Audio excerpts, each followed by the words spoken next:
नमस्कार। दिल से दिल तक हेल्दी हार्ट टॉक शो पर आप सभी का बहुत स्वागत है। आपके साथ हूं मैं लवीना राज।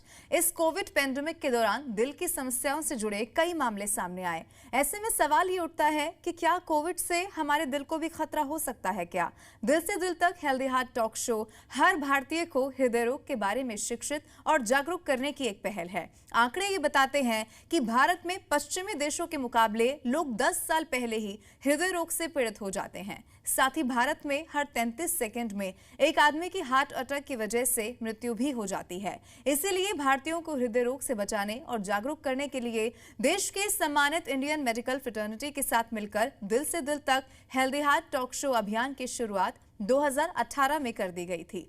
दिल से दिल तक हेल्दी हार्ट टॉक शो को लाखों भारतीयों ने सराहा और हजारों भारतीय इस अभियान से जुड़े हैं, जिसे देखते हुए हर रविवार को दोपहर 12:30 बजे जी हिंदुस्तान के मंच पर भारत के सुप्रसिद्ध हृदय रोग विशेषज्ञ एकजुट होकर हेल्दी हार्ट लाइफस्टाइल के बारे में चर्चा करेंगे। और इस श्रृंखला में आज हमारे बीच देश के जाने माने हृदय रोग विशेषज्ञ doctor Vinod Sharma, doctor Viveka Kumar, doctor Rajiv Kumar Rajput Delhi से हमारे साथ हैं, जो हमें हृदय रोग से बचाव और उसके उपचार के बारे में अधिक जानकारी आज देंगे। और साथ ही हार्ट हेल्दी लाइफस्टाइल के विभिन्न पहलुओं के बारे में भी चर्चा हमसे करेंगे। सर, बहुत स्वागत है आप सभी का।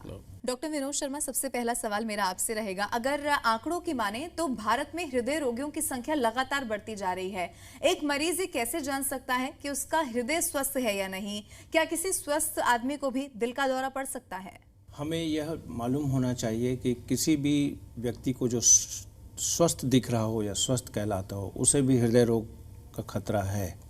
और हमारा दिल स्वस्थ है या नहीं, इसके लिए हमें जानने के लिए सबसे पहले हमें अपने रिस्क फैक्टर को जानना होगा। उसके लिए मुख्यतः हमें कुछ बेसिक मूलभूत ब्लड टेस्ट होते हैं, जिसमें कि डायबिटीज़ या हाई कोलेस्ट्रॉल के बारे में हमें जानकारी मिल जाती है। उसके अलावा हमारे जीवन शैली से जुड़े हुए बहुत सारे पहलू हैं, जैसे कि हम यदि नियमित रूप से एक्सरसाइज नहीं करते, हमारा वज़न ज़्यादा है, तो हमारे चांसेस हृदय रोग के काफ़ी ज़्यादा हैं। जहाँ तक और आगे इन्वेस्टिगेशन या टेस्ट जिसके द्वारा में हम मालूम कर सकते हैं, उसमें मुख्यतः 3 प्रकार के टेस्ट होते हैं। एक बेसिक ईसीजी, जिसमें मालूम कर सकते हैं कि कहीं पुराना हार्ट अटैक तो नहीं है। दूसरा स्ट्रेस टेस्ट, स्ट्रेस इकोकार्डियोग्राफी, जिसमें हमें पूरे हार्ट के फंक्शन, वेल्व्स और स्ट्रेस करने से हार्ट के मसल्स में कोई चेंजेस आ रहे हैं वो मालूम होते हैं। और आजकल सीटी कॉर्नरी एंजियोग्राफी जो हर जगह उपलब्ध है, उससे बहुत अच्छे से हमें मालूम चल सकता है कि हमारे हार्ट की आर्टरीज़ में, धमनियों में कोई कोलेस्ट्रॉल का डिपॉजिट तो नहीं हो रहा है, और क्या हम उस मुकाम पर पहुंच गए हैं कि हमें प्रिवेंटिव मेजर्स यानी रोकथाम के विधियों का पालन करना चाहिए। डॉक्टर विवेका कुमार, अब आपसे मेरा सवाल रहेगा। उच्च रक्तचाप के रोगियों की अगर बात की जाए तो उच्च रक्तचाप के रोगियों में जीवन शैली में क्या संशोधन की भूमिका है? उच्च रक्तचाप एक बहुत ही लाइफस्टाइल से या जीवन शैली से कनेक्टेड बीमारी है, और ये हार्ट की बीमारी के लिए या हार्ट अटैक के लिए बहुत ही स्ट्रॉन्ग रिस्क फैक्टर्स है। तो इसको हम कहते हैं एक लाइफस्टाइल डिसऑर्डर, या अपनी लाइफस्टाइल जैसी जीवन शैली उससे काफ़ी ज़्यादा कनेक्टेड है। जैसे हम खान पान में नमक का प्रयोग ज़्यादा करते हैं, ज़्यादा अचार, पापड़, चटनी, इन चीज़ों का प्रयोग करते हैं, ज़्यादा घी तेल की चीज़ों का प्रयोग करते हैं। तो अगर वज़न बढ़ता है या फिर नमक का ज़्यादा प्रयोग करते हैं, तो इससे उच्च रक्तचाप होता है, और जो कि हार्ट की बीमारी को न्योता दे सकता है। साथ में ही उच्च रक्तचाप में ये देखा गया है कि अगर कोई रेगुलर फिजिकल एक्टिविटी या एक्सरसाइज करे, जिसको एरोबिक एक्सरसाइज कहते हैं, दौड़ना, भागना या रोज़ वॉक करना, कम से कम 30 से 35 मिनट रोज़ाना करें, तो उच्च रक्तचाप कम होगा।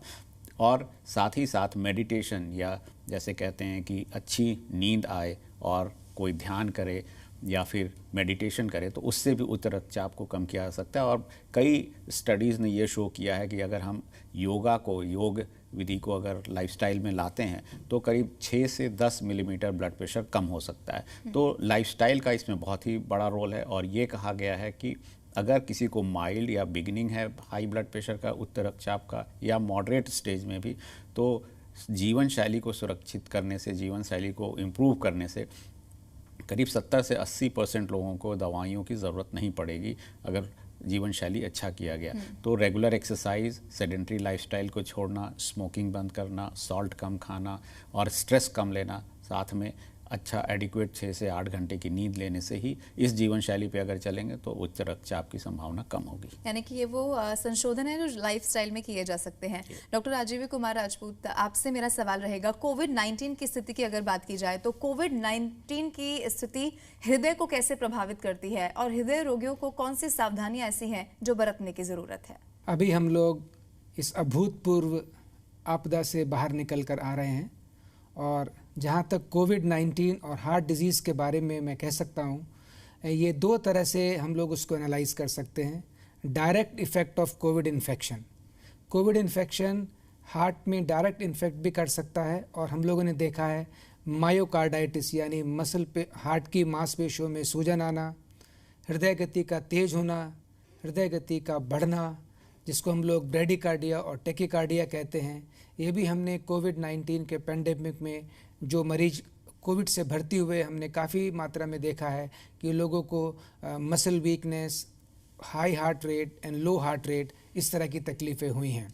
दूसरा हम लोगों ने देखा है कि जैसे आपने सुना होगा कि कोविड में साइटोकाइन स्टॉर्म होता है, उससे भी हार्ट इफेक्ट हो सकता है और बहुत सारे पेशेंट्स में टर्मिनल इवेंट में देखा है कि जब सीवियर कोविड इन्फेक्शन होता है तो हार्ट पर बहुत ज़्यादा इफ़ेक्ट पड़ता है। दूसरा जो इनडायरेक्ट इफ़ेक्ट कोविड का है वो मेरे ख्याल से और भी ज़्यादा इम्पॉर्टेंट है, क्योंकि हमने देखा कि कोविड-19 के चलते बहुत सारे पेशेंट्स हॉस्पिटल नहीं पहुंच पाए, डर की वजह से, लॉजिस्टिक्स की वजह से। जो लोग पहुंचे उनको भी सही इलाज नहीं मिल पाया। वही हॉस्पिटल जो रोज़ 10-20 हार्ट अटैक डील करते थे, कोविड के वजह से हम हार्ट के पेशेंट्स का पूरा ध्यान नहीं रख पाए। तो मेरी सलाह कोविड-19 के पेशेंट्स को कोविड के चलते सलाह ये है कि आप रेगुलर अपना लाइफस्टाइल मॉडिफिकेशन जो भी आपके डॉक्टर ने एडवाइस किया है उसको कंटिन्यू करें, दवाएं नियमित रूप से खाएं, कोई भी दवा ना छोड़ें, रेगुलर चेकअप कराएं, एज़ फार एज़ पॉसिबल अपने डॉक्टर के कांटेक्ट में रहें, अगर फिज़िकल पॉसिबल नहीं है तो टेलीमेडिसिन से कांटेक्ट में रहें।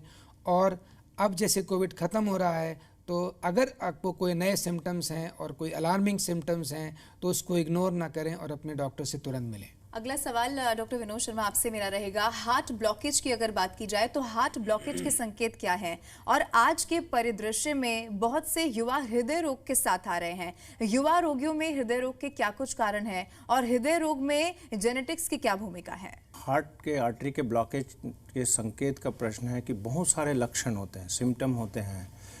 टिपिकल जो सिम्टम होता है वो चेस्ट पेन, सेंट्रल और लेफ्ट साइड में चेस्ट पेन जो आर्म्स में, विशेषकर लेफ्ट आर्म में रेडिएट हो रहा हो, इसके साथ में घबराहट होना, सांस फूलना, कई बार चक्कर आना। कभी कभी कुछ एटिपिकल सिम्टम होते हैं, जैसे कि हम कहते हैं जैसे गैस बन रहा है, गैस टाइप के सिम्टम पहली बार हो रहा हो तो उसमें हमें सस्पेक्ट होना चाहिए कि कहीं ये हार्ट डिजीज़ के कारण नहीं हो रहा। युवाओं में जहाँ तक हृदय रोग का प्रश्न है, हाँ ये एक खतरनाक ट्रेंड है, तेज़ी से बढ़ता जा रहा है। जेनेटिक्स का बहुत इम्पॉर्टेंट रोल है, विशेषकर मदर एंड फादर यदि उनमें heart disease before the age of 50-55 हो तो उनके बच्चों में हार्ट डिजीज़ होने के चांसेस काफ़ी रहते हैं। युवाओं में हृदय रोग होने के मुख्यतः 3 कारण हैं।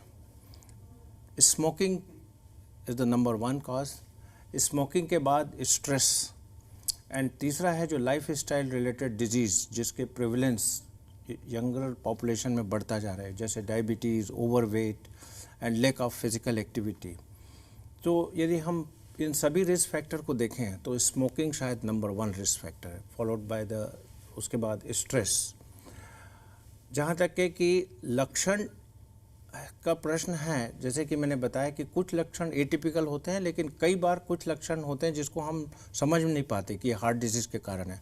अचानक कमजोरी लगना, थकान लगना, इसलिए हमें थोड़ा भी कोई ऐसे लक्षण हो जो हमें लग रहा है कि जो सामान्य से हट के है, उसके बारे में हमें सजग होना चाहिए और तुरंत सलाह लेनी चाहिए फिजिशियन से, और जो आवश्यक जांच है वो की जानी चाहिए। डॉक्टर विवेका कुमार, वर्तमान समय की मैं आपसे बात करूंगी सर। वर्तमान समय में लोगों को उच्च रक्तचाप की दवाओं और वैक्सीन लेने से पहले की दवाओं को लेकर चिंता बहुत ज्यादा सता रही है, उस पर आपकी क्या टिप्पणी और क्या राय है? जो भी हार्ट के मरीज़ हैं, ब्लड प्रेशर के मरीज़ हैं, जो भी दवाइयाँ खा रहे हैं, बीच में काफ़ी ज़्यादा भ्रांति फैल गई थी कि कुछ दवाओं को बंद करने की ज़रूरत होगी, कुछ आप अपने डॉक्टर्स, और हम लोगों ने कई क्वेरीज ऐसी देखी जिसमें लोगों ने कहा कि क्या मैं अपनी दवा खा के वैक्सीन लगा सकता हूँ।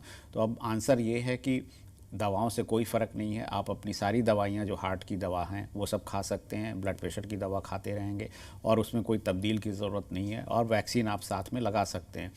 खास करके जिन लोगों को ओरल एंटीकोगुलेंट्स या बहुत ही स्ट्रॉन्ग ब्लड थिनर चलता है, उसको सिर्फ 1 या 2 दिन के लिए रोक के फिर वैक्सीन लगवा के वापस दवा शुरू कर सकते हैं, जो खून पतला करने की दवा है। लेकिन ब्लड प्रेशर की दवा, हार्ट में कोलेस्ट्रॉल की दवाइयाँ हैं, बीटा ब्लॉकर्स हैं, बाकी जितनी दवाइयाँ हैं वो सब नियमित तरीके से खाना होगा, और साथ में अपनी हेल्थ का ध्यान भी रखना होगा कि ब्लड प्रेशर कंट्रोल में है कि नहीं है।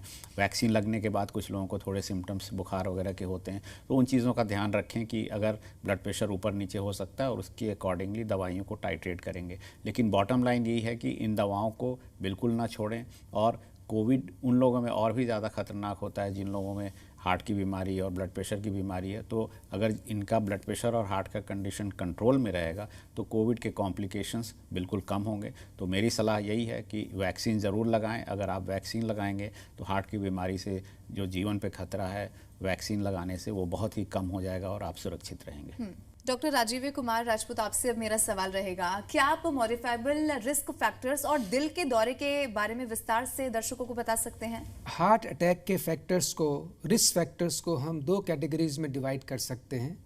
Non modifiable, which is basically genetic factors, and modifiable risk factors. जो मॉडिफाइबल का मतलब है जो हमारे वश में है, जिनको हम कंट्रोल कर सकते हैं।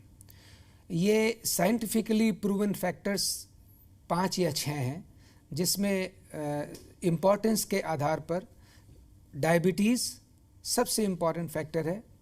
इसके बारे में हम ये कहना चाहते हैं कि अगर आप 30-40 ईयर्स के हैं तो एक बार अपनी शुगर ज़रूर चेक कराएं।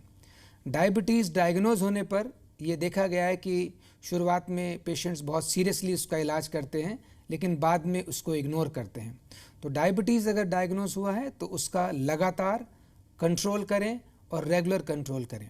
इसी तरह हाई ब्लड प्रेशर बहुत ही इम्पॉर्टेंट रिस्क फैक्टर्स है हार्ट डिजीज़ के लिए। Both systolic blood pressure and diastolic blood pressure, जिसको हम लोग ऊपर वाला ब्लड प्रेशर और नीचे वाला ब्लड प्रेशर कहते हैं, दोनों ही इम्पॉर्टेंट हैं। यह देखा गया है कि जिन लोगों में, पहली बात तो ब्लड प्रेशर डायग्नोज ही नहीं होता, जिन लोगों को डायग्नोज होता है उन लोगों को majority of them do not take treatment, और जो ट्रीटमेंट लेते भी हैं वो लंबे समय तक प्रॉपर ट्रीटमेंट नहीं लेते। उसी तरह tobacco consumption is very important. Smoking और any form of tobacco consumption should be strongly discouraged. इसके लिए सामाजिक लेवल पे, पारिवारिक लेवल पे और सोशल मीडिया के थ्रू बहुत ज़्यादा जानकारी फैलनी चाहिए और इसके नुकसान को बहुत हाईलाइट करना चाहिए। कोलेस्ट्रॉल, सिमिलरली 40+ अगर आप हैं या आपकी फैमिली हिस्ट्री है या रिस्क फैक्टर्स हैं तो कोलेस्ट्रॉल की जांच जरूर होनी चाहिए। हम लोग ओवरवेट को वेट से एक्सप्रेस कर सकते हैं, BMI से एक्सप्रेस कर सकते हैं, वेस्ट हिप रेशियो से एक्सप्रेस कर सकते हैं। इंडियंस और एशियंस में वेस्ट हिप रेशियो बहुत इंपॉर्टेंट है, तो वेट को कंट्रोल करना है, डाइट कंट्रोल करना है। डाइट में वेजिटेबल्स, फ्रूट्स, अनसेचुरेटेड फैट्स को ज़्यादा खाना है, सेचुरेटेड फैट्स को कम खाना है। रेगुलर एक्सरसाइज करना है, आप जिस फॉर्म में भी कर सकते हैं, वॉकिंग, साइकिलिंग, जिमिंग, स्विमिंग, जिस फॉर्म में भी आप कर सकते हैं, एक्सरसाइज ज़रूर करें। अगर आपको मार्केट जाना है, आपको अपने कहीं आसपास जाना है, तो उस समय कोशिश करें कि आप वॉक करके जाएं। और लास्टली जो आजकल हम लोग जिस पे ज़्यादा इम्पोर्टेंस दी जा रही है वो है साइको सोशल स्ट्रेस। समाज में, परिवार में, वर्क प्लेस पे स्ट्रेस कम से कम हो। योगा, मेडिटेशन एंड जो भी आप तरीके से अपने को स्ट्रेस फ्री कर सकें उस पर खास ध्यान दें। ये देखा गया है कि जिन लोगों को साइको सोशल स्ट्रेस कम होता है उन लोगों को हार्ट की बीमारी कम होती है, और अगर उनको बीमारी हो भी जाए तो वो उसको बेटर कोप करते हैं। डॉक्टर विनोद शर्मा, मैं चाहूंगी आपकी तरफ से क्या संदेश आज हमारे दर्शकों के लिए रहेगा जिससे वो खुद को हृदय रोगों से बचा पाएं? हमें ये मालूम होना चाहिए कि हार्ट अटैक यानी हृदय रोग प्रिवेंटेबल है, इसकी रोकथाम की जा सकती है। इसके लिए हमें थोड़े से ही प्रयास करने होंगे और हमें एक फार्मूला याद रखना होगा, ABCDES। ए यानी कि HbA1c डायबिटीज़ हार्ट डिजीज़ का एक सबसे इम्पॉर्टेंट रिस्क फैक्टर है। तो यदि हम अपना डायबिटीज़ कंट्रोल रखें, यानी कि HbA1c 7% के अंदर या नीचे रखें, तो हार्ट अटैक को बहुत हद तक रोका जा सकता है। B यानी कि ब्लड प्रेशर, हम यदि अपने ब्लड प्रेशर को 130/80 मिलीमीटर ऑफ मरकरी के अंदर रखें तो हार्ट अटैक को रोकने में बहुत कारगर होगा।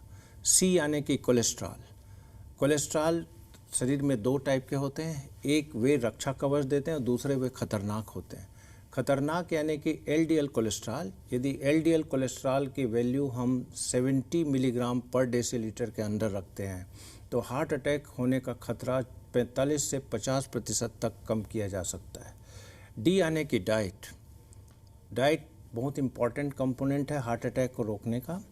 हमें स्ट्रिक्ट लो फैट यानी कम चर्बी का भोजन जिसमें ज़्यादा वेजिटेबल्स और फ्रूट्स हों वो कंज्यूम करना चाहिए, जिसमें ज़्यादा पॉली अनसैचुरेटेड फैटी एसिड हो, मोनो अनसैचुरेटेड फैटी एसिड हो, जैसे कि सम ऑफ द नट्स, वो कंज्यूम करना चाहिए। एंड देन E यानी कि एक्सरसाइज, एटलीस्ट हफ्ते में 3 से 4 दिन 45 से 50 मिनट मॉडरेट इंटेंसिटी के ब्रिस्क वॉक यानी एक्सरसाइज या और किसी प्रकार का एक्सरसाइज जैसे साइकिलिंग, स्विमिंग, जिमिंग कर सकते हैं। एंड लास्टली S यानी कि स्मोकिंग, टोबैको किसी भी रूप में, चाहे टोबैको खाने के रूप में हो या स्मोकिंग के रूप में हो, वो उससे हमें दूर रहना चाहिए। यदि हमें ये मंत्र मालूम है तो हम हार्ट डिजीज़ को काफ़ी हद तक हार्ट डिजीज़ के रोकथाम में सफल हो सकते हैं। डॉक्टर विवेका कुमार, आपकी तरफ से आज क्या संदेश हमारे दर्शकों के लिए रहेगा? सबसे पहले बताना चाहता हूं अपने दर्शकों को कि हार्ट अटैक जितनी जल्दी डायग्नोस हो सके या हार्ट की बीमारी को, जिसको कहते हैं प्रिवेंटेबल स्टेज में, अगर हार्ट डैमेज नहीं हुआ है तो 99% लाइफ सेव की जा सकती है। और अगर हार्ट अटैक हो गया और डिलेड ट्रीटमेंट होता है तो ऑलमोस्ट 35% लोगों की जान जा सकती है। तो इसके जितने सिम्टम्स हैं, जैसे सीने में दर्द होना, पसीना आना, बाह में दर्द जाना, इन चीज़ों का अगर कोई भी थोड़ा सा भी अगर संदेश महसूस होता है, और इसके साथ सबसे बड़ी समस्या लोगों को ये महसूस होती है कि फीलिंग ऑफ इम्पेंडिंग डूम, मतलब पेशेंट को फील हो रहा है कि सब कुछ खतरनाक होने वाला है, तो फ़ौरन अपने डॉक्टर के पास जाएं। और इसकी जो बेहतरीन इलाज है, या तो हमें ब्लड थिनर लें, साथ में अगर आप बड़े शहरों में रहते हैं जहाँ की प्राइमरी एंजियोप्लास्टी की सुविधा अवेलेबल है तो आप फ़ौरन अपने कार्डियोलॉजिस्ट के पास जाएँ और 90 मिनट के अंदर अंदर अपने हार्ट की ब्लॉक्ड धमनियों को खुलवाएंगे तो ऑलमोस्ट 98 to 99% लोगों की जान बच सकती है। लेकिन अगर आप में ऐसी सुविधा नहीं है, मेडिकल की फैसिलिटी, तो भी खून को पतला करने की दवाइयाँ और क्लॉट बस्टर इंजेक्शंस होते हैं जिसको थ्रोम्बोलिटिक थेरेपी कहते हैं, उसका इंजेक्शन लगवा लें और फिर आप 24 घंटे के अंदर कैथलैब से इक्विप्ड हॉस्पिटल में जा कर के अपने धमनियों की जांच एंजियोग्राफी के द्वारा करवा लें। अगर उसमें रुकावट है तो उसका इलाज या तो एंजियोप्लास्टी स्टेंट से कर सकते हैं या बाईपास सर्जरी कर सकते हैं। और इसका हमेशा ध्यान रखें कि जितनी ही जल्दी आप अपने हार्ट अटैक का इलाज कराएंगे उतना ही ज़्यादा हार्ट का डैमेज कम होगा और लॉन्ग टर्म में आपका सर्वाइवल ज़्यादा होगा। तो इसमें अपना समय ये ना बर्बाद करें कि पहले गैस के डॉक्टर को दिखा लें, या फिर हर चीज़ों का डिफरेंशियल डायग्नोसिस काफ़ी क्विक होना चाहिए जिससे कि समय रहते इसका इलाज हो सके। और इसीलिए हम इसको कहते हैं कि stitch in time saves nines, मतलब कि अगर आपने समय रहते इसका इलाज करा लिया तो ज़िंदगी बच सकती है। बिल्कुल। डॉक्टर राजीव कुमार राजपूत, आपकी तरफ से क्या सलाह, क्या संदेश आज दर्शकों के लिए रहेगा? हार्ट अटैक के और हार्ट की बीमारियों के लक्षण जो होते हैं वो कई बार हम लोग इग्नोर करते हैं और उस पर तवज्जो ना देने की वजह से डिले होता है और उससे हमारी जान का रिस्क बढ़ता है। तो जैसा सभी लोग जानते हैं कि हार्ट की बीमारी के जो कॉमन लक्षण हैं वो चेस्ट पेन है। अब चेस्ट पेन कहीं भी हो सकता है, नाभि से लेकर चिन तक कोई भी पेन हार्ट से हो सकता है। तो कई बार हमने देखा है कि पेशेंट्स अपने आप अपनी डायग्नोसिस बनाते हैं कि ये गैस का पेन लगा या ये मस्कुलर पेन है। तो मेरी पहली सलाह ये है कि अगर आपको कोई ऐसा डिस्कम्फर्ट पेन है जो थोड़ा अनयूजुअल है तो अपनी डायग्नोसिस खुद ना बनाएं और अपने फिजिशियन के पास जाएं। लेट योर डॉक्टर डिसाइड कि ये पेन किस वजह से है। That is my advice number 1। दूसरी चीज़ ये है कि आजकल बहुत ही सिंपल, चीप और इजीली अवेलेबल टेस्ट हर जगह अवेलेबल है, जैसे simple ECG, echocardiography, TMT test. ये टेस्ट हर छोटे बड़े शहरों में हर जगह अवेलेबल हैं। इनका अपने फिजिशियन की सलाह से इनका टेस्ट कराएं और 95% लोगों में इन सिंपल टेस्ट से ये पता लग जाता है कि ये हार्ट की बीमारी है या नहीं है। अगर हार्ट की बीमारी नहीं है तो बहुत अच्छी बात है। 5% लोगों में अगर ये है हार्ट की बीमारी कंफर्म होती है या उसका स्ट्रॉन्ग इंडिकेशन लगता है तो आप थोड़े हायर सेंटर में जाकर एंजियोग्राफी कराएं। एंजियोग्राफी भी आजकल डिस्ट्रिक्ट हेडक्वार्टर, कमिश्नरी टाउन लेवल पर बहुत जगह अवेलेबल है। यह एक बहुत ही सिंपल टेस्ट है। आजकल हम लोग इसको रेडियल आर्टरी यानी हाथ से करते हैं। इस टेस्ट को करने में 10 से 15 मिनट लगते हैं और ये 99.5% सेफ टेस्ट है। तो अगर आपके फिजिशियन एडवाइस कर रहे हैं हार्ट की बीमारी का स्ट्रॉन्ग सस्पिशन है तो डर के मारे या पेन के होने की वजह से इस टेस्ट को पोस्टपोन ना करें।